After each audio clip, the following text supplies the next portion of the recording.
যদি আপনি একবার বলেন আল্লাহ, আল্লাহ আপনাকে বান্দা কি হয়েছে বলো, একবার নয়, দুইবার নয়, 70 বার আল্লাহ বান্দাকে ডাকে। সুবহানাল্লাহ। অর্থাৎ আল্লাহকে আমি আপনি যত ডাকবো, আল্লাহ আমার আপনাকে তত বেশি আমাদের প্রতি মহব্বত হবে। আল্লাহকে, আল্লাহর কাছে যত বেশি চাইবেন, আল্লাহ তত বেশি খুশি হবে।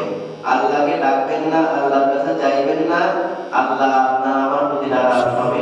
আল্লাহ পাক রব্বুল আলামিন বলেছেন যে বান্দারা শোনো, আমি আল্লাহ রব্বুল আলামিন পৃথিবীতে তোমাদেরকে সৃষ্টি করার পরে আমি একটা তোমাদের নাম দিয়েছি।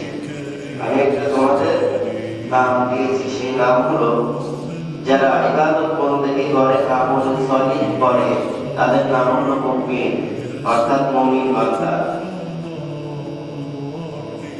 আল্লাহ পাক রব্বুল আলামিন যে বললেন যে আমি তোমাদেরকে একটা খুশি হয়ে নাম দিয়েছি। যদি পৃথিবীর কোনো মানুষ কোটি কোটি টাকা ব্যয় করে এই মুমিন বান্দার ডিগ্রি লকব নিতে পারবে?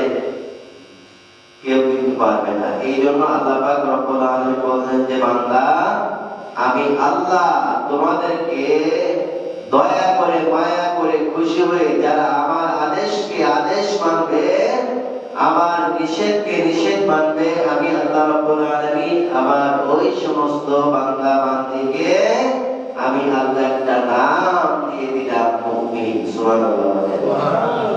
আল্লাহ পাক রব্বুল আলামিন বলেন, হে পৃথিবীর বান্দারা, আমার বান্দা বান্দি তোমরা যারা আছো,